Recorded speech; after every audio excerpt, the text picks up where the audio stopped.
What's up, Falcons Nation? It's your boy Jew coming at you guys with another edition of What's the Word, Dirty Bird. We do this every Tuesday at 11 a.m. to 12 p.m. Eastern Time.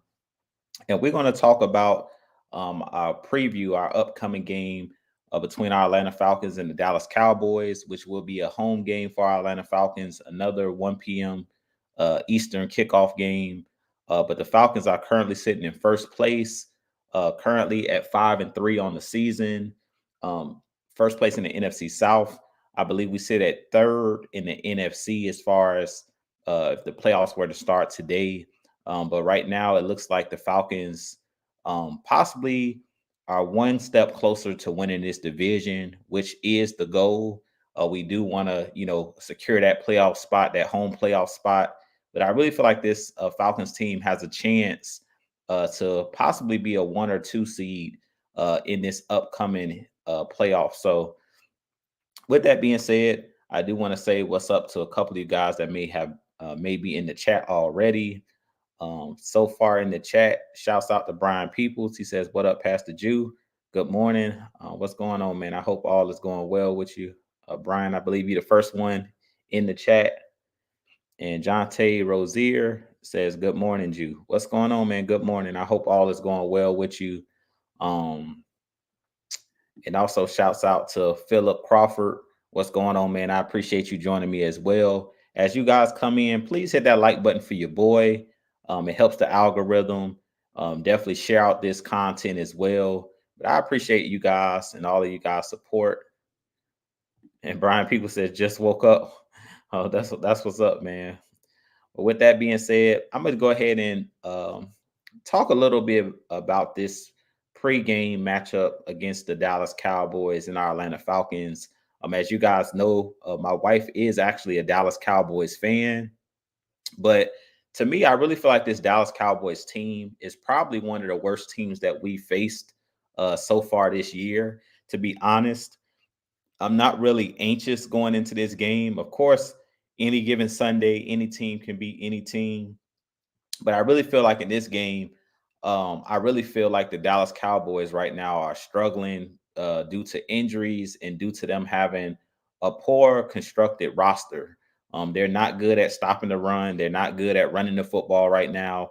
They don't have many weapons on the offensive side of the ball outside of CeeDee Lamb and Dak Prescott. So this game, I really feel like the Falcons should win, possibly by multiple touchdowns, to be honest with you guys. Of course, we never know because it seems like all of our games, for whatever reason, this year comes down to the wire. Every single game, even this game against Tampa, with them being without Chris Godwin, Mike Evans, it still came down to them trying to throw a Hail Mary at the end of the game to possibly win the game. But because this is a home game for our Atlanta Falcons, because the Dallas Cowboys right now are banged up, they are a team that's coming in hungry because they did just lose to the San Francisco 49ers. And I think that they sit at like 3-4 on the season, the Cowboys. So they're going to come in, ready to play. They're not going to lay down just because the Falcons are 5-3. They're not going to lay down because they have injuries.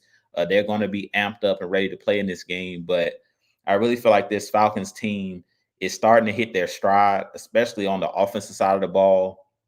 Of course, our defense has had some injuries and we've been kind of banged up and things of that nature. But I'm interested just to see like who plays in this game because I know we did have Chris Lindstrom go down in the last game. We did have Ruka Rororo go down. Looks like with an ankle injury in the last game.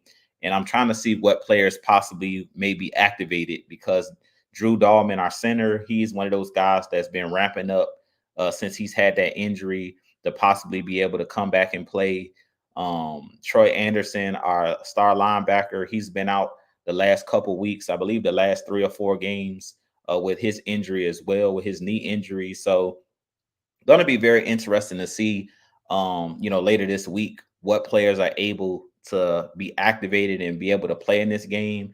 But whether those guys come back or not, I really feel like the Falcons just have a better roster in general when it comes down to the Dallas Cowboys, and we just have a better overall coaching staff. So I feel like in every way you want to look at it, I feel like the Cowboys just are shorthanded and they are just not the better team in this instance, as far as on paper And any way you want to slice it, I really feel like the Dallas Cowboys, they're just not a good football team right now. And Philip Crawford says, tell your wife boo, respectively. Yeah, she's a Dallas Cowboys fan. What's going on, Joseph? He says, what's good? A house divided this week.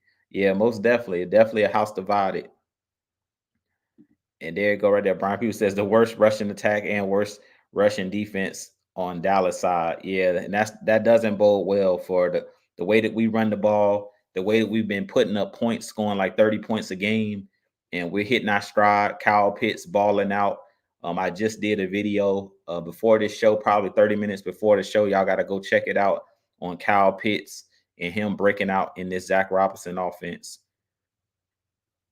And Brian says Chris Lindstrom was cleared, returned in the game, but they held him out. Yeah, I seen that at the end of the game. They said he could have returned, but he didn't return. So it'll be very interesting to see if he's able to play in this game, regardless of whether he plays or not. I really feel like this Falcons team, to me, we're just a better overall team. Like I said, we got a better coaching staff, better players. We're playing better football at this time. And right now, Dallas is struggling in every which way. So this is not even, I can't even say that this is a trap game because Dallas, we feel like they're just not a good football team, period. They're just not a good football team. And Philip said, what's the keys to victory? Yeah, I'm definitely going to jump into some of the keys to victory just in a couple moments here. So the first, let's go ahead and talk a little bit about the Atlanta Falcons defense versus the Dallas Cowboys offense in this matchup, since he's talking keys to victory. So in this game, like I said, going into the game, Dak Prescott, CD Lamb, those are the two guys that I really feel like the Falcons need to focus on as far as on the defensive side of the ball.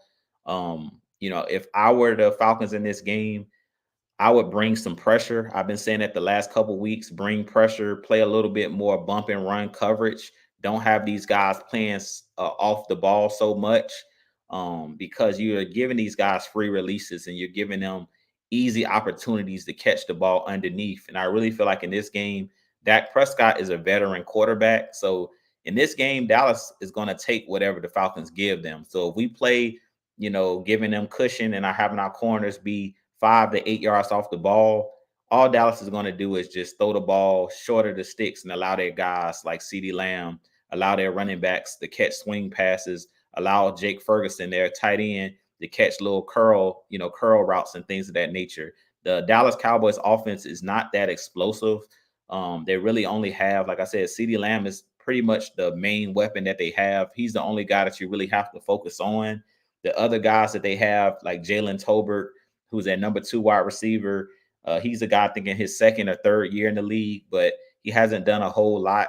They really don't have a lot of household names outside of CeeDee Lamb. They do have Kevontae Turpin, who's mainly like a kick return specialist, but he plays a little bit of running back / wide receiver for them. And he's like a speedster type guy, similar to like a Scotty Miller. And he's another guy they try to get the ball to, like on swing passes. They try to hand him the ball at times. They try to get the ball to him down the field. But really, based off how this Atlanta Falcons team has played, even if we do come in this game and you kind of play off the ball, meaning you play a bunch of zone coverage like we've seen against Tampa Bay, I really feel like the way that we've been tackling and things of that nature, we've done a good job of limiting teams.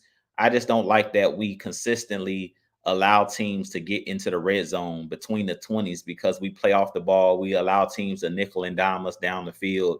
And instead of us being aggressive, we kind of play on our heels and let teams get in the red zone and then try to force a turnover. Or then we try to hold a team to a field goal instead of being the aggressors and blitzing and things of that nature, playing more bump and run coverage. I really feel like the Falcons have struggled to stop the run. We struggled to rush the passer because we're not doing a good job of playing bump and run coverage to throw off the timing of these routes that these wide receivers are running. When you allow wide receivers free releases where they're just running against air and you're not pressing up on these guys, you make it really easy for them to catch those underneath routes and to run their routes, and you don't throw off the timing between the wide receiver and the quarterback. So I really feel like if we play a little bit more bump and run coverage, that'll allow guys like Grady Jarrett, Matthew Judon, it'll give them more time to be able to rush the passer. Right now, the ball is coming out really quick. And even when it doesn't come out quick, we're not doing a good job of bringing like exotic pressures. We're not doing anything to throw off the quarterback. We're running the same coverages over and over again. And if any steady diet of anything, whether you're blitzing, whether you're playing bump and run coverage, whether you're playing zone, eventually a good coach is going to make the proper adjustments and they're going to take advantage of whatever you're doing. These coaches and players are too good in the NFL for you to continue to run the same, zone coverage, cover three the whole entire game. We're going to have to start mixing things up. And I said that at the end of the post game show on Sunday. It wasn't that I wasn't happy with the win. I really feel like this Falcons team can beat any team in the league. I do believe that this team can make it to the Super Bowl and can make a deep playoff push. I just feel like we're not doing enough adjusting in the games because I know, yes, right now you're facing the Dallases, you're facing the Tampa Bay team that was down a lot of their players. But I said this again on Sunday, and I'm going to reiterate this. What happens when you play the better teams in the league that actually has weapons, that actually makes adjustments on offense, and you're not making any adjustments to your defense? At that point, the other team has the advantage. So you always want to put your players in the best positions to succeed. And the way that you do that as a coach is you mix up things. If you see something isn't working, you have to make the adjustments in game. Just like the offense is continuing to make adjustments, you have to continue to make adjustments on the defensive side of the ball to give your team the advantage. So I really feel like Raheem Morris and Jimmy Lake, they're not doing a good job of giving the defensive players an advantage. And that's why we're seeing the same results over and over again. We're consistently saying that we're having problems rushing the passer. So that means we need to do something different. It's not like, okay, well, we're just going to continue to do the same thing and expect a different result. I really feel like we're not seeing the production out of the pass rush because we're not making any type of adjustments on the defensive side of the ball, whether it's bringing pressure, whether it's playing a little bit more man coverage and a little bit more bump and run coverage, whether it's house blitzing, zero blitzing at times, just to give a quarterback a different look and the offense of the opposing team a different look. So with that being said, I want to jump back into the chat and let's see here. And Brian, people says the key is the fans. Don't let Dallas fans take over the Benz. Yeah, we know that Dallas fans is going to be in the building because Dallas is one of those fan bases that travel, similar to the Pittsburgh Steelers. They have fans everywhere. But either way it goes, I definitely think that the fans definitely should come out and support this team because this Falcons team is giving us something to cheer about. This team is number one in the division, sitting at 5-3. First year under Raheem Morris. He's doing a good job with these guys. This coaching staff is doing a great job.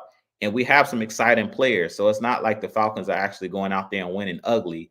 This is a high-flying offense. So if you like fireworks and things of that nature, Kirk Cousins in this offense between Drake London, Kyle Pitts, Mooney, Bijan Robinson, this team is giving you reasons to go out there and support them and cheer on the team because they're putting up big-time points. And shouts out to Dre Murphy, says, good morning, everybody. How's everyone doing and feeling on this chilly, cloudy, nice, pretty Tuesday morning? And I'm doing good, man. I hope all is going well with you, bro. And let's see here. And Jonte Rozier says, we hit too hard for her turban. Laugh out loud. And my bro in the building says, what's good? Mad Mike Sports in the building. Y'all go and show him some love as well. He just hit, I believe, 10K. So y'all shouts out to my bro hitting 10K. Y'all help your boy get to 3K. I'm still on my road to 3K, but shouts out to my boy Mad Mike. Y'all definitely hit that like, hit that subscribe button on this channel. And let's see here. So as I stated, like that's pretty much all I had when it comes to like the Falcons defense against the Cowboys offense. Like I said, the Cowboys offense, they're not really doing a whole lot. Like it's really as simple as if you shut CeeDee Lamb down, I really feel like it's nobody on their team that can beat us outside of CeeDee Lamb. These other guys that they have, Jalen Tolbert, Brandon Cooks, they have him, but he's injured. And then in the backfield, they got Rico Dowdle, who didn't play last game. They have Ezekiel Elliott, who's pretty much on his last leg. And they have Dalvin Cook, who's another guy that's kind of on his last leg. So the offense of Dallas, really, outside of us, making mistakes and blowing coverages and things of that nature on the defensive side of the ball, I'm really not too concerned going in this game. Of course, you want to always respect your opponent, but when you go and watch any of these Dallas Cowboys games, which I've watched majority of their games, being that my wife's a fan and I'm a huge football fan, I really haven't seen um, a lot of motions. I don't really see a lot out of this Dallas Cowboys offense. Their offense is very plain Jane, very old school. Mike McCarthy seems like he's running a similar offense that he ran with Aaron Rodgers, but he's not really doing anything as far as giving us any type of window dressing to try to confuse defenses. So I really feel like the main thing in this game is just watch out for CeeDee Lamb. Don't allow CeeDee Lamb to be the guy that beats you in this game. If you double team CeeDee Lamb and let everybody else play, man up one-on-one, I really don't feel like Dallas can really do anything, to really hurt us in this game on the offensive side of the ball. The only way I see Dallas really scoring a lot of points in this game is if the Falcons either are up big and all of a sudden Dallas, comes back late in the game, similar to what they did with the 49ers, where they score a lot of garbage points, or if we turn the ball over on the offensive side of the ball and put them on short fields. That's the only way I feel like Dallas's offense, has any success or consistent success against this Falcons defense. Now, in regards to our Atlanta Falcons offense going up against this Cowboys defense, I really feel like our offense is going to have a field day, to be honest, against Dallas. I'm not too sure if Michael Parsons plays in this game. And I believe that Marcus Lawrence, I think he might be done. I think Lawrence is done for a while. So I really don't think that their defense can do a whole lot against us because we're very good and very balanced as far as running the ball and passing the ball. And Dallas is one of the worst teams. I believe they're the worst team as far as stopping the run in the league right now. They're giving up the most yards. And I really feel like Bijan Robinson, Tyler Algier is going to have a field day against them running the ball. We're a very physical team downhill, and Dallas hasn't done a good job of being able to stop the run or being able to stop teams just in general. They haven't been able to force turnovers. And I really feel like they're starting to miss Dan Quinn as much as, we get on Dan Quinn and things of that nature. As much as Dallas talked about bringing in Mike Zimmer as their defensive coordinator, I really feel like at this point, Dallas is really finding out how good of a defensive minded coach Dan Quinn is and how much success he was able to bring to that Dallas team as far as his ability to teach defenses how to force turnovers. Dan Quinn is not the best when it comes to, pressuring the quarterback. He likes to play cover three, similar to what Raheem Morris is doing. He likes to sit back and things of that nature as far as the secondary. But if you go look at that Washington Commanders team, Dan Quinn has those guys humming over there. So I think they're 6-2. So it just goes to show you that coaching does matter. And Dallas is finding out the hard way. Once Dan Quinn has now left, they're seeing what he brought to the table as his ability to be a teacher in the film room and things of that nature, his ability to dial it up and get guys in position to make plays. And I really feel like in this game, this offensive playbook is going to be wide open. I think Bijan Robinson and Tyler Algier is going to run wild against this Dallas Cowboys defense. That's one of the lighter fronts in the NFL as far as they don't have a lot of big defensive linemen, and then they like to play undersized linebackers. So I really feel like the Falcons are going to better have their way, both running and passing the ball in this game. Kirk Cousins is playing at a really, really high level. He's hit his stride. Guys like Kyle Pitts, guys like Drake London, this offense is hitting on all cylinders. Guys like Darnell Mooney, I really don't feel like there's anything Dallas can really do in this game outside of if Michael Parsons plays. If Michael Parsons plays in this game and somehow he's able to try to wreck the game just coming off the edge, I really feel like that's the only chance that Dallas has in this game is to try to come out and force turnovers. But if they don't force any turnovers in this game, I really feel like we're finna put up another 30 piece. I really feel like Kirk Cousins, this offense is going to have their way, man. And just to be honest with you guys know I don't like to talk really spicy before a game and talk a lot of trash or anything. But to be honest, just looking at this game, I really don't see a way that Dallas wins this game just based off of how they've played so far this season. Again, I reiterate, any team can beat any team any given Sunday, but I don't see Dallas doing it this week. I really feel like they're a team right now that's kind of trying to find their way. They're really, really struggling. So I'll be very shocked if they win this game. And what's going on? Wallace Smith, he says, "What's good with you, Jew? Good morning, man. I hope all is going well with you." And let's see. Floyd Donnelly says, "Rise up, break the curse with Dallas." Yeah, I definitely think that we're gonna definitely win this game, man. I really don't feel like this is a game where it's gonna be a rough game to win because, like I said, Dallas is one of those teams that's really, really, really struggling. Like I don't see us losing this game. They're gonna come out desperate. That's the only chance they have. But if we come out focused, come out the same way we came out against Tampa, being very focused. Jesse Bates forcing the fumble the first drive of the game. Guys, AJ Terrell with a pick. Jesse Bates with another interception. I really feel like if Dallas has to play the perfect game to win this game, they're going to have to capitalize on all of our turnovers because they're that underhand, under like outmatched. They just right now are like a mash unit over there. Between the injuries they have on the defensive side of the ball and then the limited weapons that they have on the offensive side of the ball, the only chance that they have is the Falcons, beating themselves, shooting ourselves in the foot. And Raymond Elder says we're going to make Dallas offense elite because Raheem is going to play that soft zone.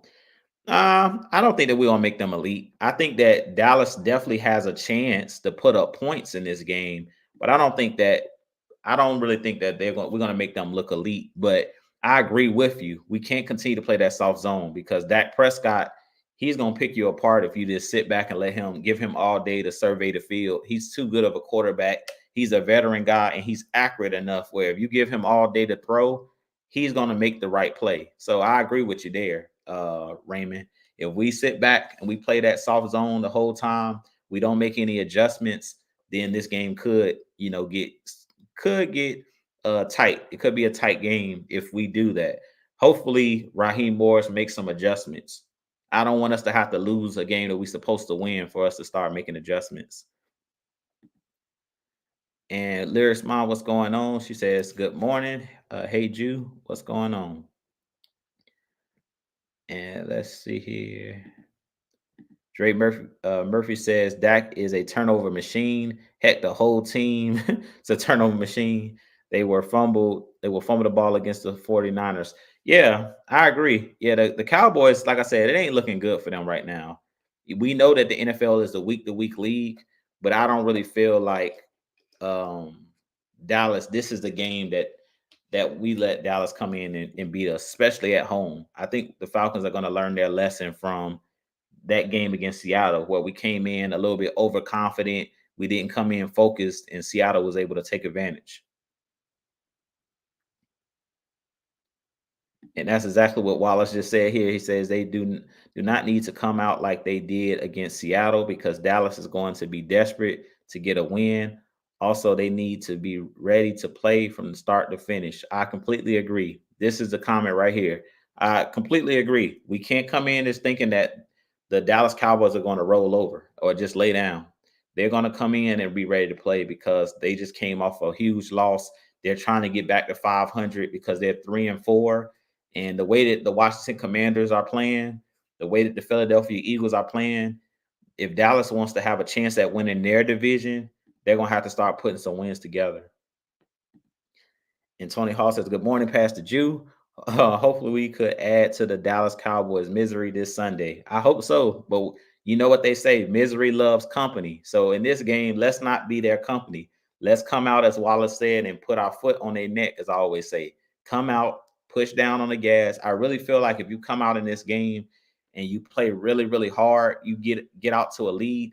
The Cowboys are front runners. So if you get out in front of Dallas, and boat race those guys, I really feel like it's not going to be much they can do. Like, I really feel like if the Falcons come in and put up 30 plus points, Dallas doesn't have the weapons where they can come in and put up those type of points. The only way that Dallas, as I mentioned previously, I see them even having a chance in this game is the Falcons make a bunch of mistakes, similar to what we've seen with the Tampa Bay Buccaneers game. The only reason that game got close against Tampa was that key fumble with Tyler Algier on the goal line. That game got a lot closer because we made some boneheaded mistakes. But that's the reason why after the game I mentioned that game could have turned out the wrong way because we did stuff in that game against Tampa to keep them in the game. That play where Kyle Pitts scores a touchdown, that could easily been a touchback that takes 7 points off the board and gives Tampa the ball. That play with Tyler Algier, that could have easily been a touchdown because the ball scurried, bounced around and ended up in the end zone. Good news is it bounced out of bounds when Mooney tried to jump on it and it went out of bounds. So they only got 2 points instead of 7 points in that instant. So, it was a lot of plays in that game where I say it's 1 to 2 plays in the game that can change the game.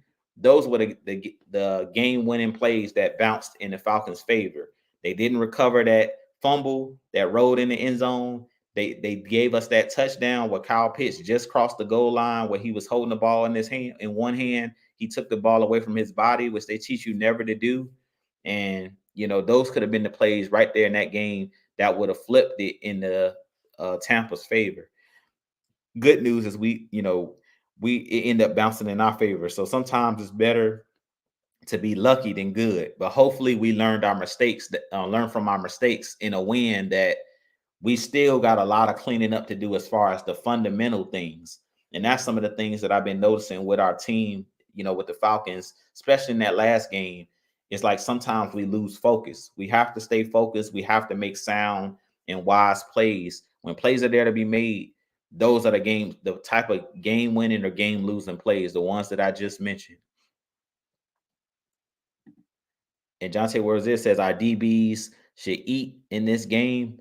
I completely agree. I really feel like the Falcons defense should feast in this game because I really feel like this is the game where we should get right because the Cowboys don't have a lot of weapons. I'm just being honest with you guys.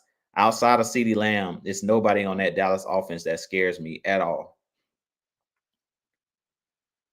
And William Amy says we need to get to Prescott early on. I completely agree. I'm not too sure that we've learned from our mistakes. And that's what kind of makes me nervous about Raheem Morris and these guys is, are we going to do anything to adjust? Can we win this game playing soft zone? I think we can, but the game is going to be a lot closer than it needs to be when you're just sitting back 8 yards off the ball as cornerbacks or 5 yards off the ball and you're just giving them underneath yardage, free yardage. So that's why I think that all of these games, you can never be so sure of if the Falcons are going to win by a bigger margin because I feel like we keep teams in the game by the way that we're coaching and the way that we're doing things. And Hucklebuck71 says, can you speak briefly about your confidence in Raheem Morris' ability to have this team mentally prepared to play weekly, given the inconsistent play thus far? Thanks. Most definitely. Yeah, I think that Raheem Morris is a good coach. Don't get me wrong. I think he's a player's coach. I don't think that he's necessarily done a bad job. I think he's had these guys ready to play. I just think that he's not doing enough as far as the adjustment part of the game. That's the only problem that I have with Raheem Morris. I think he's a good coach, a good motivator, a good personally with these guys off the field and stuff like that. They feel like they can go to him as far as the mental health stuff. But I really feel like as far as having these guys ready to play, I think these guys are ready to play. I think that they're just having mental lapses because they're playing the same defense over and over again. They're doing the same exact mundane thing over and over again. That's the only gripe that I have with Raheem Morris currently. I don't think that he's a bad coach. I really think that he's a really good coach. I just think that great coaches, the difference between being a good coach and being a great coach is having your post on the post of your team and also understanding how to make adjustments when you need to make the proper adjustments, when to press the right buttons. And I'll give you an example. Example is Mike Tomlin with the Pittsburgh Steelers. Him going to Russell Wilson after having Justin Fields, who was playing really well, but he decided, I'm going to switch quarterbacks because I think that Russell Wilson can bring something else to the table that Justin Fields isn't giving us as far as the ability to throw the ball down the field. We're seeing that Pittsburgh Steelers offense went to being a pretty good offense to being a really good offense because Russell Wilson can do some things throwing the ball down the field, throwing the ball with anticipation, and that's what was missing with Justin Fields and that Pittsburgh Steelers offense. So I really feel like that's what I mean by having a pulse of the team, understanding when to make the right adjustments, when to take somebody out, when to press the right buttons. And that's what I haven't seen just yet on the defensive side of the ball for the Falcons team this year. I've seen it on the offensive side of the ball where you see Zach Robinson is pressing all the right buttons. Early on, we were running a lot of pistol in that first game. You seen them go back to letting Kirk Cousins go under center and use play action. You seen early on we wanted to be a heavy tight end team, but they realized, well, our best personnel is when we have 3 wide receivers on the field because Ray McLeod is playing really well. So let's change that up and let's put him out there on the field more often. You've seen a lot of motions with Mooney, motions with Ray McLeod. Those are the type of things that I talk about when I say make adjustments. You seen early on, at first we were giving the ball a lot to Bijan Robinson. Then now you're seeing, well, let's get Tyler Algier in the mix. Tyler Algier had that really big game where he ran, I believe it was against the Panthers. It was either the Panthers or the Saints game where he had a really good game and they start implementing Tyler Algier a little bit more in the offense. Those are the type of adjustments that I'm looking to see on the defensive side of the ball from Jimmy Lake and from Raheem Morris. So I hope that answered your question. But I think Raheem Morris, like I said, is a really good coach. I really feel like he has these guys focused. I just feel like at times, because we're doing the same things over and over again, it can become mundane and it's easy for teams to figure it out. So it's not that these players are not even playing the scheme correctly because they're doing what he's telling them to do. If he's telling them to play off the ball and play soft zone, that's what these guys are doing. And they're making tackles that we don't miss a whole lot of tackles when we come up, when we're playing the zone defense. The problem is that soft zone, you're going to have quarterbacks like Dak Prescott or like these offensive coordinators that's smart enough to know, like a Baker Mayfield we played last Sunday, who's a veteran. He's going to understand that, if you're going to give me 5 and 6 yards here, I'm going to take it.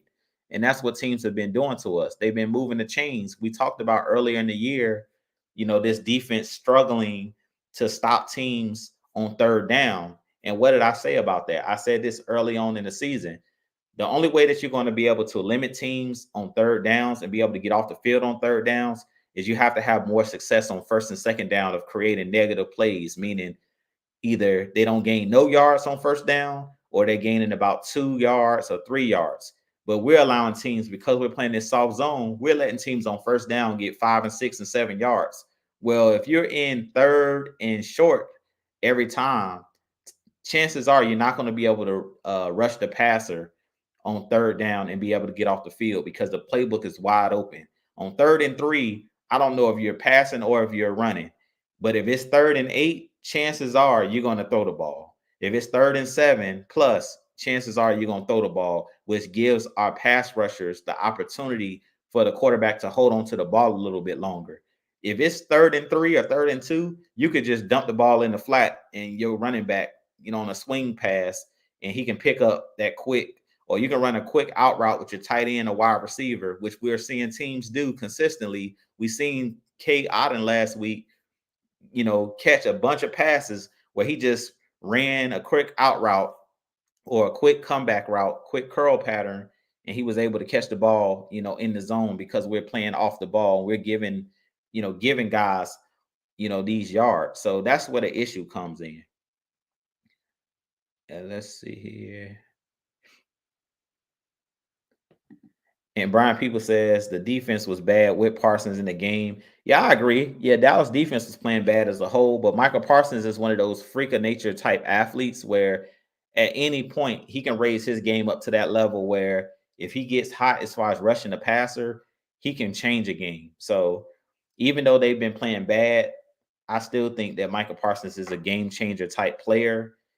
Dallas is just playing bad where Michael Parsons The Dallas Cowboys are the prime example of what I was just talking about with our defense.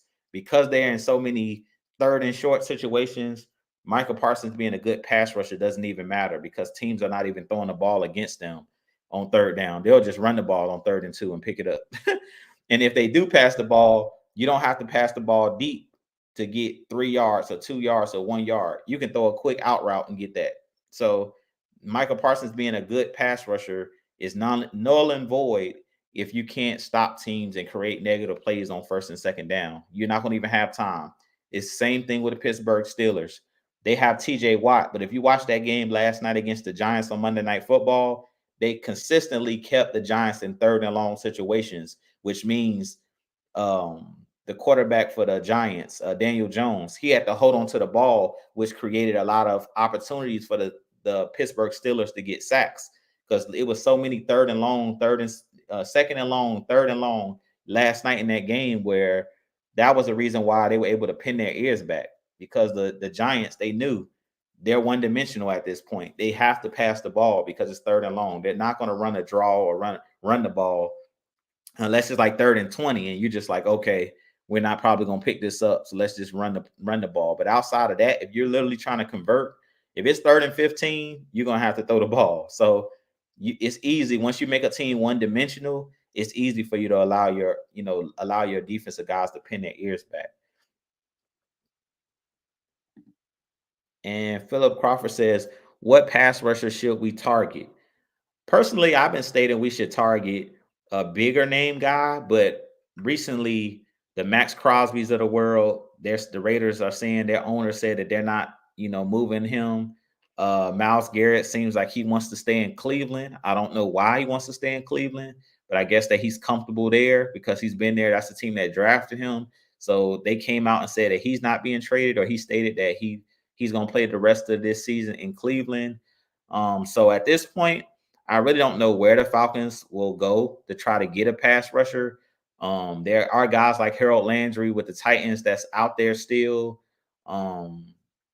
There is Zadarius Smith with the Cleveland Browns that they said that they're possibly shopping him. He could be a guy that can come in and help this pass rush. But outside of those guys, I really don't know where the Falcons are going to be able to find a pass rusher, because a lot of these guys, a lot of these teams have come out and said that they're not moving their big name pass rushers, even the ones that are currently at the bottom of their division.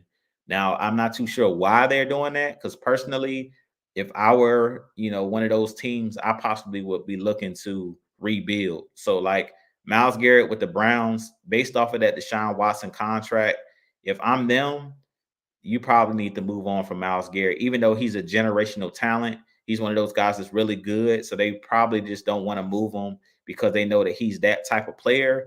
But the capital that they'll get back for him may be worth it because him being with the Browns by himself, we've seen over the years, he's been in the league, I think like at least 5 to 6 years. And the Browns haven't won anything with him being there. And they basically are pretty soon are going to be in a full rebuild. So do you want to have this star player around a bunch of young rookie guys and you're not winning games?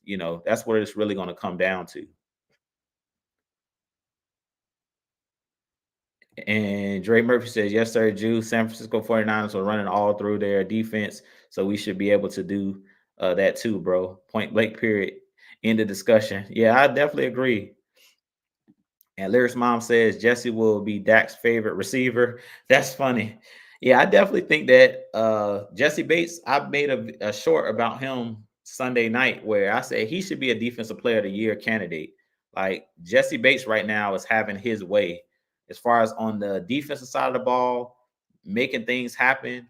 I think that Jesse Bates probably is the defensive player of the year. If the Falcons end up winning the division and we end up being one of the top seeds in the NFC, I think Jesse Bates deserved to be the defensive player of the year because he deserved some votes last year. He just didn't get them because usually if you're a really good player playing on a bad team, you don't get the notoriety and the respect that you deserve. So I really feel like Jesse Bates should be one of those guys that should get a little bit more notoriety. And I really feel like because the Falcons are winning, I really could see him, I definitely could really see him winning that Defensive Player of the Year this season.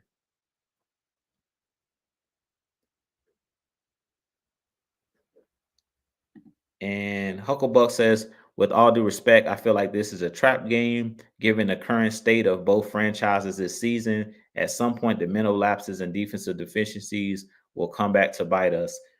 I hope not, but I agree with you. It could. And that's why I stated in the post game show, like, I'm seeing some bad habits that I don't like on the defensive side of the ball. The offense is playing well. They're doing pretty much everything outside of Kyle Pitts Sunday taking the ball away from his body and trying to celebrate before he got into the end zone. The offense is clicking on all cylinders.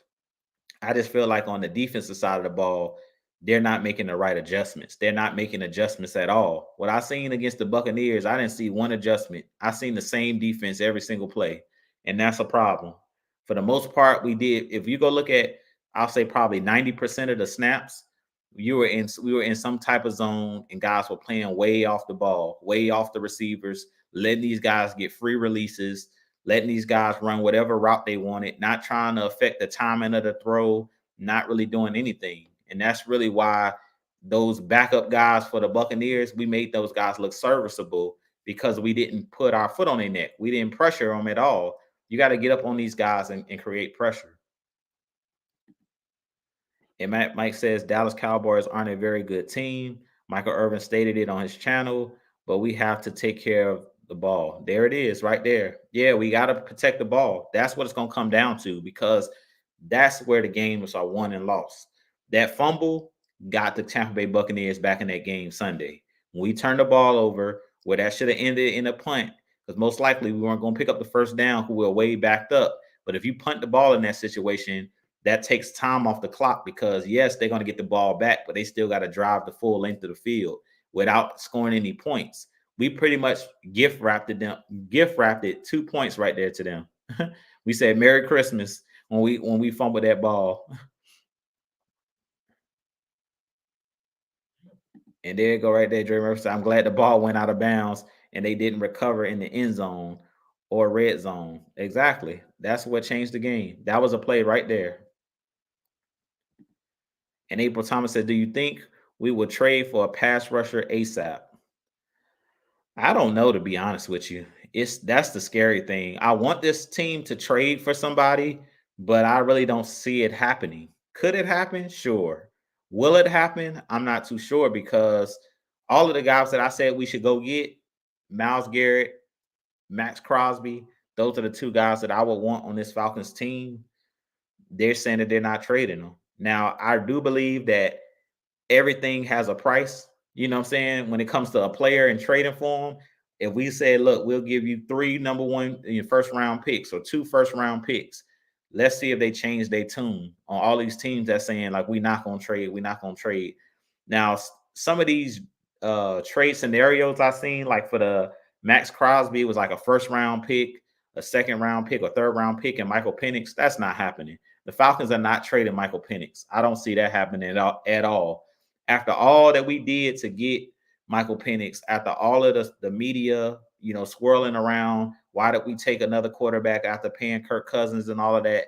The last thing that the Falcons are going to do at this point is go all in to the point where they're going to, risk the future. Because they went and got Michael Penix at 8, I believe it was, they're not going to trade him at all. So any team that's saying trade us pieces and Michael Penix is not going anywhere. They're not trading Michael Penix. The only way that I could see Michael Penix being traded is, God forbid, if the Falcons win the Super Bowl. And then that creates a whole nother issue. You know what I'm saying? At that point, if Kirk Cousins says, well, I want to stay here and play out the rest of this contract, and they believe that he's still playing at a really high level, depending on how much they can get for Michael Penix, that's the only way. And even in that scenario, I don't see the Falcons moving off Michael Penix because they drafted him. When they drafted him, their explanation was, we don't believe that we're going to be picking high in the top 10 again.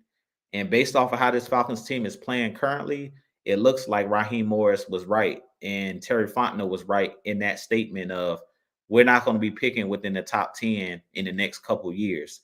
Right now, this year, I believe if we the draft were today, I think we're like 20 something because we're right now we're sit at number 3 in the playoff bracket as far as the NFC. So we wouldn't have a high draft pick if the Falcons, if the season ended today. So if we make the playoffs, we're not going to have a top 10 draft pick. And that's usually where the top quarterbacks are picked. So that was the reason why their logic was get Kirk Cousins, get your quarterback of the future sitting here at 8. You don't have to trade any assets away to get him. And we believe that this guy could be the next franchise guy. So that's what they end up doing. And to be honest, at this point, it looks like we made the right decision. And Miss Christie says, terrific Tuesday, Falcons fam. What's going on, Miss Christie? I appreciate you joining me. And let's see. And Raymond Elder says it was really both those games Tyler took over. Yeah, Tyler been doing his thing. Tyler and Bijan. Like I said, this whole offense is giving me 2016 vibes. The way that this team is playing, where if you remember in 2016, the defense wasn't great. They just made plays and turned the ball over, and the offense went crazy. That's the reason why Matt Ryan ended up winning the MVP. And this is looking really, really familiar. This season is turning out similar to that Super Bowl season. Because if you go back and think about that 2016 season, we didn't start off hot. We came in and we were around 500, similar to where we are now, 5-3. We were somewhere around there. And then we just end up reeling off like 5 or 6 wins in a row. Like we just won a bunch of games in a row towards the end and middle of the season. So this season is turning out, starting to look a lot like the 2016 team. And Wallace Smith says, I don't see them making a trade for an edge rusher before the trade deadline as long as our defensive front are healthy. Yeah, I don't see it either. I mean, it could happen, but I don't really know who's out there that can really make a difference.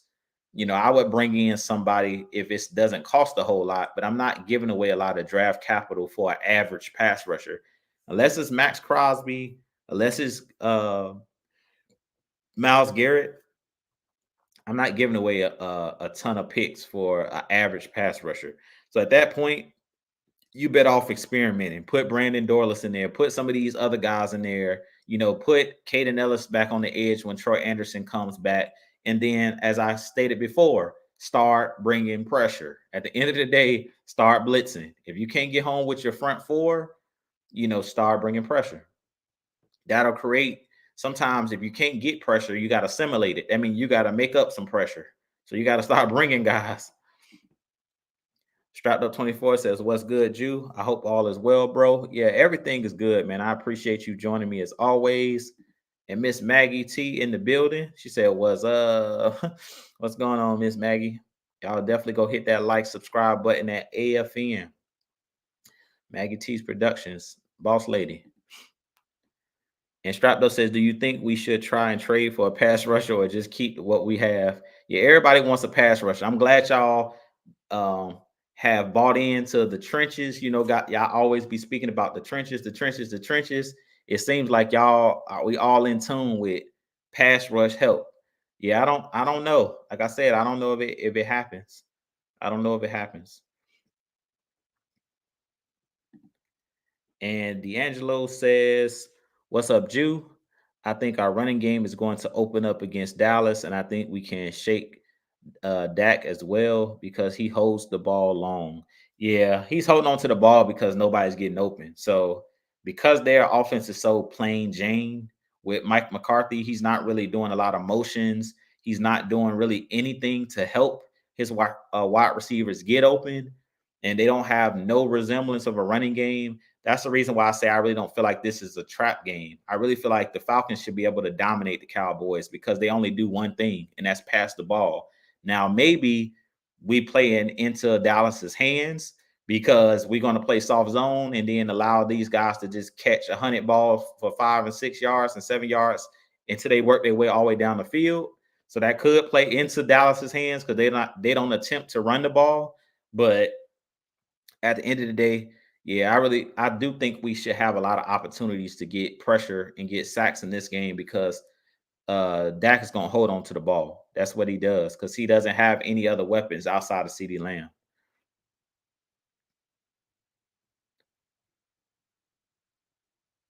And let's see.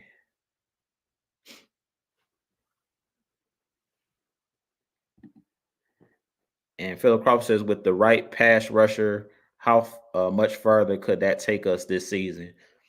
To be honest, I really feel like this Falcons team can make the Super Bowl with the current roster that we have. We're good enough to make the Super Bowl because every team that I'm looking at in the NFC, they all have weaknesses. It's not one team that I can say doesn't have a weakness.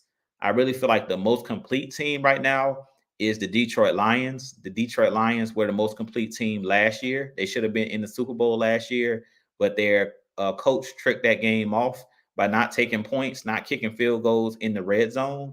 But I feel like if you get another pass rusher, you just help your chances. But really, the playoffs come down to styles make fights. And I really feel like the teams that'll give the Falcons the most trouble in the playoffs will be a team like um, the Detroit Lions because they have a really good offensive line and they run the ball really well. And we haven't done a great job at stopping the run. And then they have a really good play caller in Ben Johnson. And they have a lot of different weapons between Laporta, between Amon Ross St. Brown, and then Jared Goff is playing at a really high level right now. And then another team that I feel like could give us trouble is the Philadelphia Eagles. We already faced them on Monday Night Football. We beat them, but they had a chance to win that game. And they're another team that has a really good offensive line. They have Saquon Barkley. They have Jalen Hurts and his ability to run around as a quarterback. And then they have really good weapons in AJ Brown, who didn't play in our matchup when we played them, and Devontae Smith. So they have a lot of weapons and they're battle tested. They've been to the Super Bowl. Their weak, their Achilles heel is their defense, but their offense is like I always say, styles make fights. So I really feel like whatever team we face in the playoffs, it's gonna come down to we're going to have to come out and score points because right now our weak point of this Falcons team is the defense. The offense now has are clicking on all cylinders, but the defense still is not there yet. So I feel like the teams that could beat us in the playoffs will be a team that can play ball control, like the Eagles, because they can run the ball well and they can keep our offense off the field. And it's the same thing with Detroit. They're another team that can keep our offense off the field and keep us at bay. Now with Detroit, they had the injury to their pass rusher, Hutchinson. So that's going to hurt them a little bit on the defensive side of the ball. But they're still both of those teams, their offense to me, as far as styles make fights, to me, their offense could give us some trouble because they have good offensive lines and they are really good. They're balanced. They can throw the ball and they can pass the ball. And then with the Eagles, they have that running mobile quarterback. So, with their physicality, I think that that's something that could affect this Falcons team. Let's see here. And Mucho Grande says, what up, Jew? What's going on, man?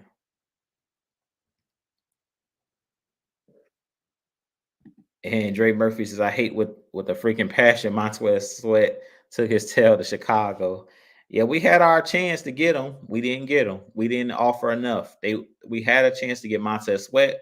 We had a chance to get Daniil Hunter. He decided to go to Houston, which I understand why he went to Houston because they have a defensive minded coach as well over there with D'Amico Ryans, and there's no state tax in Texas. So I think that had something to do with him going there as well. And Philip Crawford says, I predict 34-21 Falcons. And if so, I predict you sleeping on the sofa. That's funny.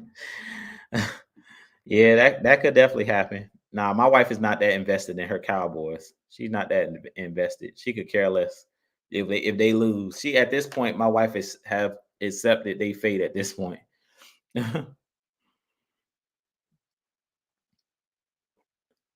Let's see.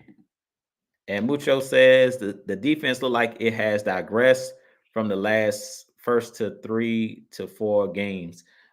I don't think that they digressed. I think the problem is teams have caught on to what we're doing because we're not making no adjustments. So because we're not making any adjustments, you have to think about it. Coming into the season, nobody knew what the Falcons offense or defense was going to look like. But now that we played we played 8 games. We're 5-3. So now they have 8 games worth of tape to look at.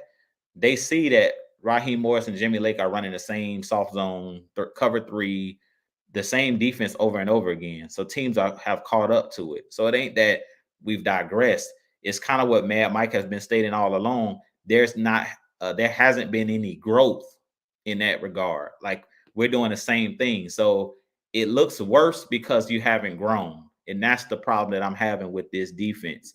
We're not growing. We're doing the same thing over and over and over again.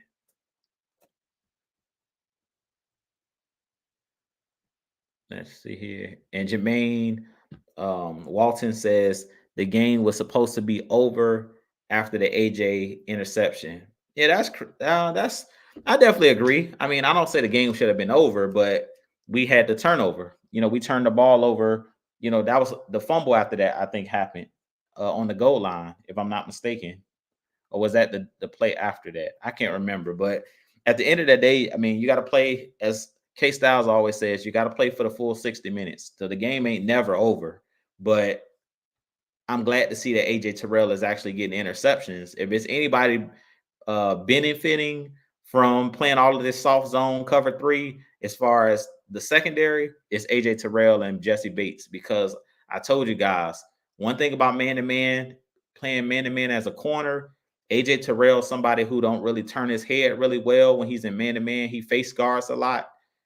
Playing in the zone, your all eyes is on the quarterback. So when he got that interception, he baited Baker into that interception. Baker thought that he stepped up to take the in cutting route, and AJ Terrell faked him out and then bounced outside and got the interception because he was in a zone, in zone coverage. So he made Baker basically bite on, thinking that he had jumped the route and then he jumped the other route. So that's the only benefit that I can see from this cover three. Outside of, not giving up big explosive plays and AJ Terrell getting interceptions, I really don't see any other benefit in giving teams all of this yardage. This between the 20s, guys, teams are just marching up and down the field. Like, that's unacceptable.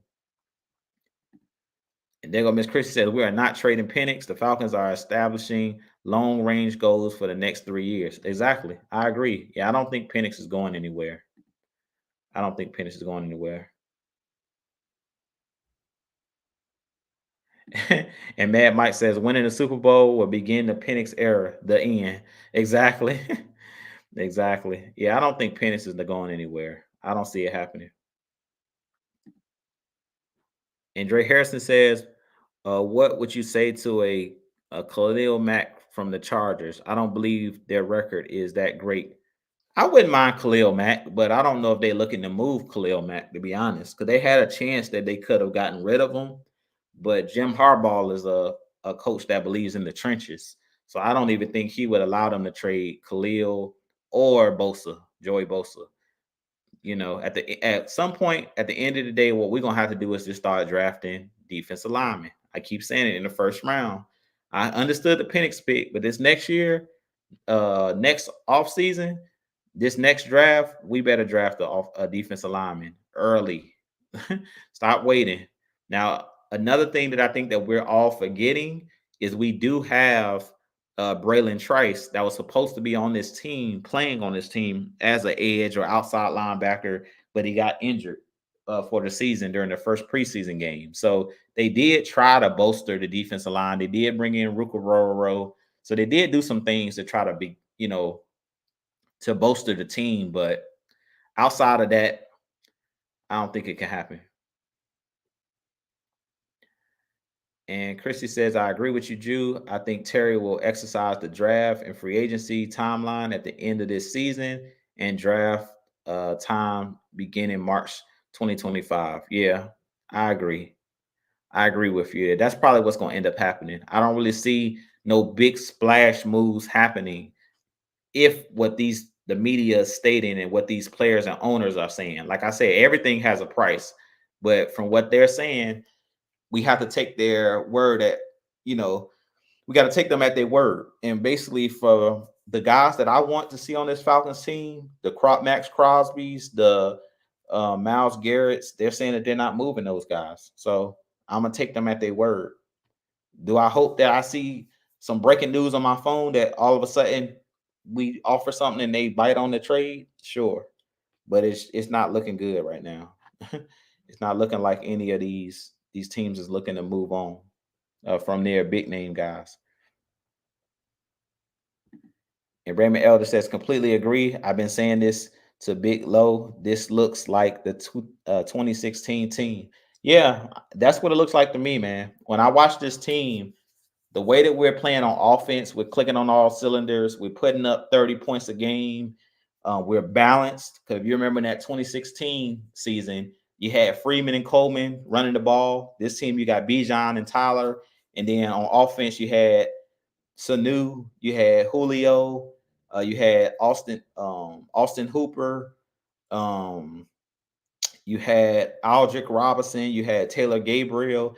That's what you have on this offense. You got Drake, Mooney, Kyle Pitts, Ray McLeod, and a lot of people are forgetting we don't even have um the kid that we got from Arizona. He's not even playing right now. He's a very explosive player as well, like running routes and doing different things. He's similar to like a Mooney, similar to Ray McLeod, but he's a lot faster than those guys.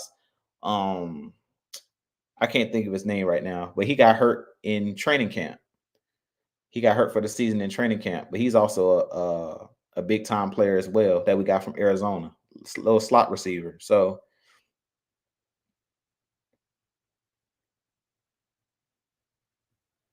and Mucho says, is there a linebacker that we could bring in? We brought in Rashawn Evans. We brought him back to the practice squad. So we need another linebacker. Throw Rashawn Evans in there. Rashawn Evans was on our team 2 years ago and had over 120 tackles or something crazy like that. He was balling out of control. So if they all really want to put Caden Ellis out on the edge, I would throw I would pull him up to the active roster, Rashawn Evans, because he's a really good middle linebacker, downhill, played his college ball at Alabama, was really good when he was in the league with the Titans, and really good when he was with our team. So if you just want a linebacker that's going to play fast, play downhill, I would say Rashawn Evans. But I think with Rashawn Evans, because he wasn't at training camp, they brought him in mid-season. I think some of the issue with him is him learning the calls. And I really think that that's the biggest issue with a Caden Ellis. The reason why they have Caden Ellis stuck at that linebacker spot is because he makes all of the calls. So not only is he a guy that plays the middle linebacker position, but he has the mic in his helmet. So he's lining up everybody. He's making the calling out the adjustments. So he has multiple hats that he's wearing. And they talk about Caden Ellis being one of the more cerebral, smart guys on the team.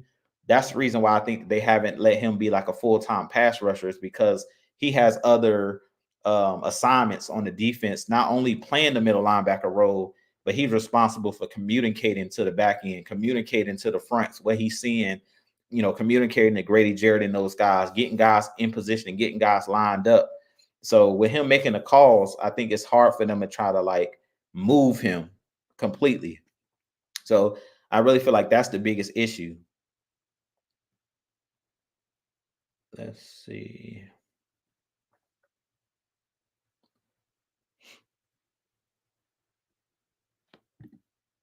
And Miss Christie said this media has already been a buzz about potential list of pass rushers that may enter the 2025 draft, like Michael Williams or Jay Pierce Jr., Tennessee.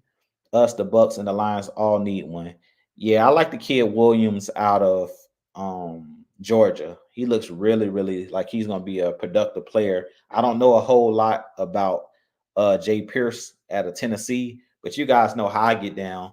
Of course I watch college football here and there. But once the season is over with, that's when I really hit full breakdown of players and stuff like that the Falcons could be looking at bringing in for next season. But while the season's in progress, I really don't do a whole lot of breakdowns on other guys.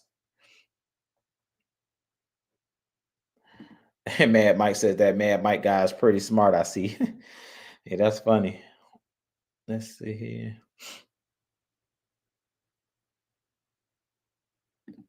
And Mucho says the defense has digressed. Yeah, it hasn't digressed. As me and Mike have consistently said, the defenses they stayed the same So when you stay the same and you're not growing, you might as well say they digress because teams are getting better. And that's what I keep saying about the adjustments. I'm gonna continue to keep saying it until I'm blue in the face.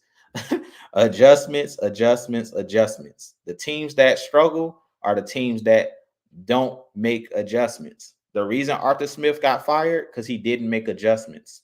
And when he did make the adjustments, when I was talking about earlier about Mike Tomlin, when he did make the adjustments, they were not the right ones. Benching Desmond Ritter was his first mistake. That was not the right adjustment. When he made that move, that was not the right adjustment.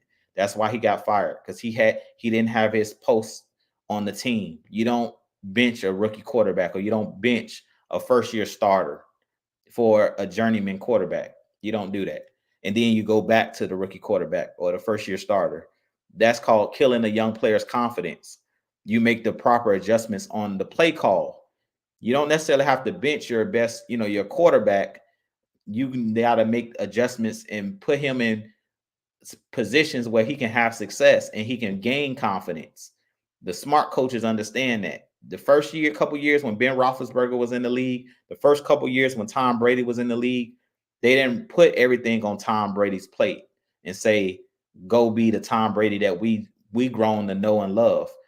Tom Brady didn't become the guy where he was carrying the team until he got mature after he had won a couple Super Bowls. Those first Patriots teams were defensive minded teams and running the football. They weren't.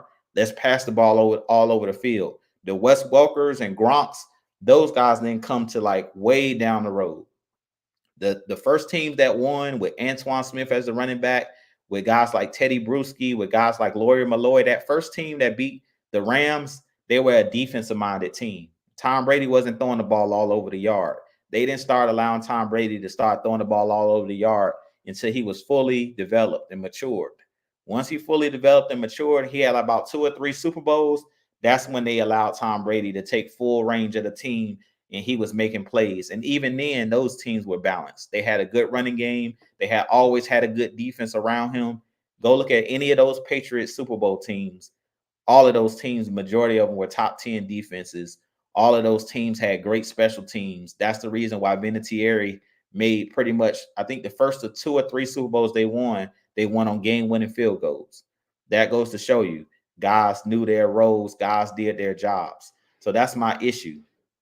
You got to have to know what you're doing as a coach. You have to have the pulse of the team. You have to know when to make the proper adjustments.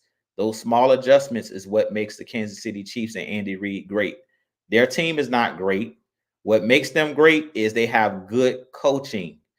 They have veteran leadership. Guys like Steve Spagnuolo that's been around the league for years and won Super Bowls with the Giants. Guys like Andy Reid has had a lot of success in Philly that understands how to win games. They understand the small, intricate details. They understand the small, minute adjustments they need to make throughout the game to make sure they don't beat themselves.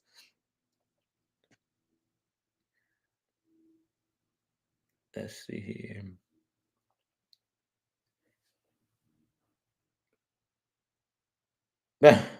And Jake says, haha, like I said before, get mad, Mike, and also Jew on that Dane coaching staff for real.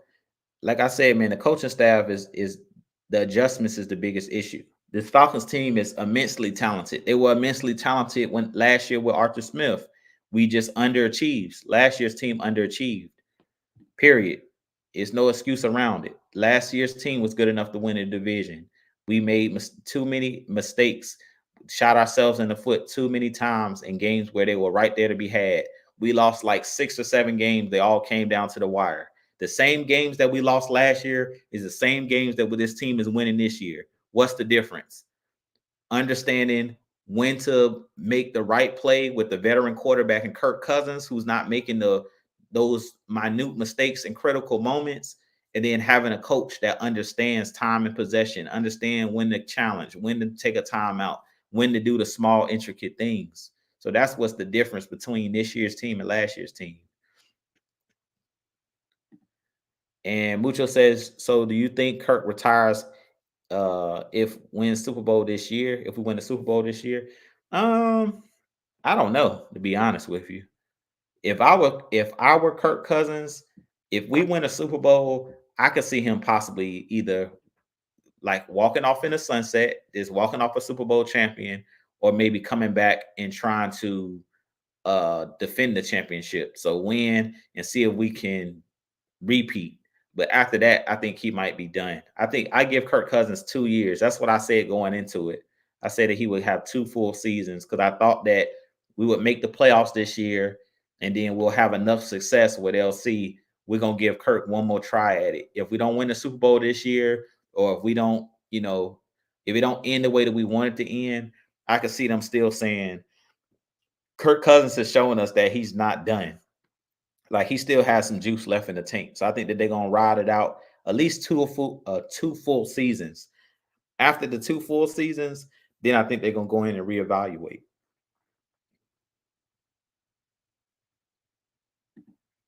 And Strapped Up said, "Do you think Terry will get re-signed as our GM, Jew?" Yes, emphatic yes.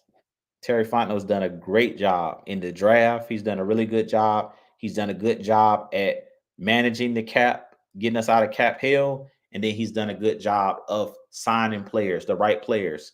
Him bringing in Justin Simmons on a 1 year deal, Judon, who's on a 1 year deal. Those were good moves, and that's the type of moves you make when you think your team is on the cusp of winning the Super Bowl or on the cusp of winning the division and being in the playoffs. And those were the two pieces that we kind of needed, especially with Judon. And there y'all go. Y'all said the name. I couldn't think of it. Rondell Moore. That's the guy I was trying to say. Yeah, we have Rondell Moore as well. Quick, jittery type guy. Very quick, taking the top off the defense, but he's like a gadget guy, similar to like a Taylor Gabriel. He's not even playing right now. But I believe because he got injured for the season and he signed a 1 year deal, I believe his contract will be pushed to next season. So we have weapons. We have a ton of weapons. And let's say here, I'm gonna hit a couple more questions and then we're gonna get up out of here. Let's see. And Anthony White says the fact that the Falcons are sitting on their hands is garbage. The Super Bowl champion Chiefs made 2 trades in a week to get better. The Falcons haven't done anything. Make that make sense. Yeah, I agree. I feel like we definitely should make a move. But at the same time, we got to remember with the Chiefs, they have a bunch of guys injured as well. So they don't have any choice but to make moves. Like they lost Hollywood Brown for the year. I think they lost Rashid Rice. If not for the year, they lost him for a really long time. I think he may be gone for the year too, though. So they don't really have any other receivers outside of Juju Smith-Schuster, who I think just got hurt as well. They really don't have any. They're depleted at the wide receiver position because of injury. So I understand why they made the moves. I don't think that they make that move for Hopkins if Rashid Rice didn't get hurt and if Hollywood Brown didn't get hurt. Those were kind of like moves based off of the injuries. Now, them bringing in Josh Uche from the Patriots, I think that that was a really good move because Josh Uche is a really good pass rusher. That's not a big name guy, but again, the Chiefs are another team. Like I said, they understand the pulse of the team. Their GM understands. Brett Veach understands these guys went down. We got to bring in some guys. Now, to Terry Fontenot's defense, when Braylon Trice went down, what did he do? He went out and got Judon. When DeMarco Hellams went down, he went and got Justin Simmons. So I can't sit here and say that he hasn't done anything because he has. He hasn't done anything at the trade deadline, but he did try to bolster the roster after seeing those guys go down during the preseason. So he did do something.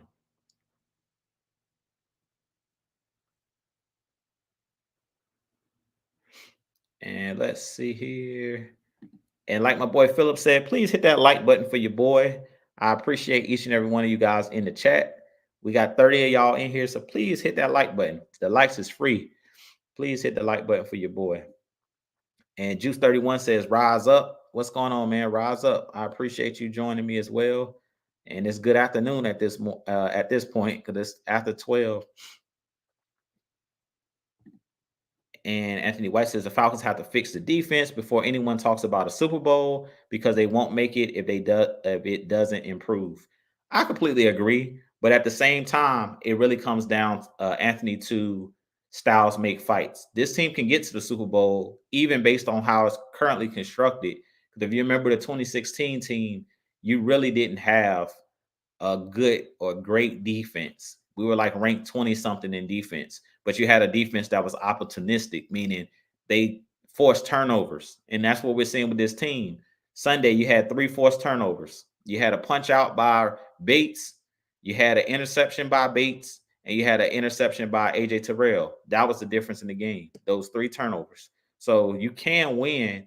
The problem is you're going to put a lot of weight on the offense to carry you. That's the problem. When you're giving up, you know, so much yardage, giving up points and stuff like that. The problem is you put a lot of pressure on Kirk Cousins and the offense to continue to perform at a high level. Now, do I think that that's possible? Like the team can continue to perform at a high level on offense? You can, because they put so much resources on the offensive side of the ball that even when the defense is playing horrible, I think this team on the offense still going to be putting up points because they're that good. The problem is what happened with the Falcons. What happens to you when you run into a team that's going to adjust to what your defense is doing? Meaning, even if you're playing with a lead, what happens when you run up against the Patriots that you got a quarterback that's smart enough to take his check downs? Then you're in trouble, because guess what? That soft zone leaves the flats wide open. So if you want to just take check downs all day and you have good running backs that can run out the catch, and you have a quarterback and an offensive coordinator that's patient, that says, okay, if you're going to give me this, I'm going to take it, you're going to be in a lot of tight games, which that's going to come down to the ball bouncing your way or bouncing the opposing team's way. And that's how you could end up eventually losing a game that you're supposed to win, because you're keeping teams in the game that shouldn't be in the game. So I completely agree with you. The defense has to make improvements. They can't just stay the same. But it's still going to come down to, as I said earlier, styles make fights. It's going to depend on who the Falcons have to play. If we end up getting to the playoffs, who do we match up against? Because every team has a weakness. I haven't seen any teams even in the NFC bracket that's undefeated, that can't be beat. All of these teams that I'm looking at are beatable. All of these teams that I'm looking at have deficiencies. So it's no team that's, I'm afraid that nobody can beat them. They're world beaters. There's no world beaters at all in the league right now. I just watched the Ravens Sunday lose to the Cleveland Browns. Who saw that coming with Jameis Winston playing quarterback? I didn't see that coming. As well as the Ravens have been playing, as well as King Henry has been running the football, I did not see the Browns winning that game on Sunday. So that's what just goes to show you, styles make fights any given Sunday. And Jay Holland says, "Yo, I'm late. What's up? What's up, Jew? What's going on, man? You can go back and rewatch it because I'm about to get up out of here in a couple minutes. Let's see here." And there you go. He says, "You are right, correct about the 2016 Jew. Great offense, opportunistic defense. Yeah, you can win a Super Bowl that way. You're just playing with fire when you do it that way. Trust me, I would rather us be balanced, meaning a really good offense and a really good defense and a really good special teams. But usually it don't pan out that way for whatever reason. Usually the team that wins the Super Bowl, they have some deficiency. Even the Chiefs have deficiencies. They could have lost the Super Bowls that they won, they should have lost or could have lost. Both times they played the 49ers, they were losing those games. But why did they win the games? Because their coach understands how to make adjustments. Andy Reid make the right adjustments at the right time, and Kyle Shanahan continues to show us that he doesn't understand how to make the proper adjustments when it's winning time. He always makes the boneheaded mistake, just like he did in the Super Bowl. He always turns away from the running game. You literally heard the Chiefs say, and Honey Badger say in that first Super Bowl, we just was like, please, if I hope they just stop running the ball. And what did Kyle Shanahan do? Stop running the ball. The same thing he did in the 2016 Super Bowl with the Falcons. We got a big lead. We could have easily just started juicing the clock. We were getting yardage on the run game. What we do? Went away from what was.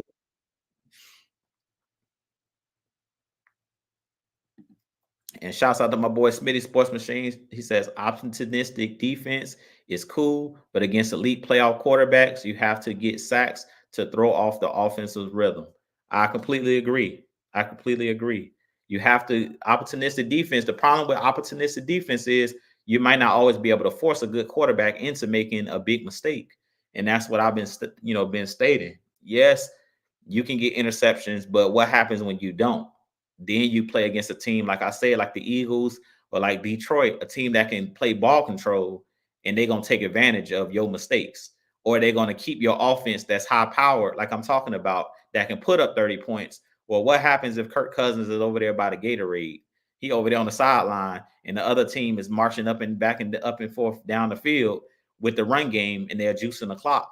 That limits your offensive opportunities. Basically, it limits the amount of snaps and opportunities you have to score the ball. So that's the reason why you want to be stout in the trenches. That's the reason why you want to be able to create negative plays as far as sacking the quarterback, because that puts your offense back on the field and give your offense more opportunities and more cracks at the other team's defense. But in this instance, again, that's the reason why I agree with you, Smitty. That's the reason why, I would believe that we need to be better at making the proper adjustments and also bringing in more pass rush. You guys know the trenches, the trenches, the trenches is what I always preach. Whoever controls the trenches is usually the team that's going to be able to win the football game. Moving another man against his will. And let's see. And Mucho says, can we possibly get Jeffrey Simmons? We could possibly get him, but I don't know about that. I don't even know if Simmons can play on the edge. That would be the real question. Can Simmons play defensive end? If he can play defensive end, I wouldn't mind it, but I don't know if he's a guy that can play on the edge. I believe Simmons is mainly an interior guy. I wouldn't be opposed to bringing in a Simmons, but he's mainly an interior pass rusher. He's not um he's not a quick twitch type guy. He's a guy that you put in the middle of the defense. So do you want to have another guy next to Grady, next to Onyemata? Like right now, I don't really feel like the issue is the defensive tackles necessarily. I really feel like the issue is we're not getting any pressure off the edge. We're not getting any pressure for the most part. When we do get pressure, it's really not like we're not getting home. So we're getting pressure, but we're not getting home. So but with that being said, I'm gonna get ready to wrap things up, man. I appreciate each and every one of you guys joining. Um, let's see here. Before I get off, I'm gonna answer one more question here. And Christopher Wright, what's going on, man? He says, in the discipline, because the penalties be killing us, we got to get that together. I completely agree. That's another thing that this team has to be better at. Getting off the field on third downs, limiting the turnovers, limiting the false starts. Because that's another thing, as I say, the 1 to 2 plays in the game that will change the game, having a touchdown call back, having a sack or something like that overturned because of a late hit, a roughing the passer. Those are the type of the things that change the football game when you should be coming, your offense should be coming back on the field, but your defense then messed up, or you just got a first down, but now it's holding, or it's hands to the face. Now that push you behind the chain. So I completely agree. Discipline is definitely another huge piece to this. That's why I always say you got to be fundamentally sound. But with that being said, I'll holler at you guys in the next video. You guys hit that like button, hit that subscribe button if you're new to the channel. I appreciate each and every one of you guys. But with that being said, I'll holler at you guys. Atlanta Falcons Nation, as always, rise up, be blessed. Peace.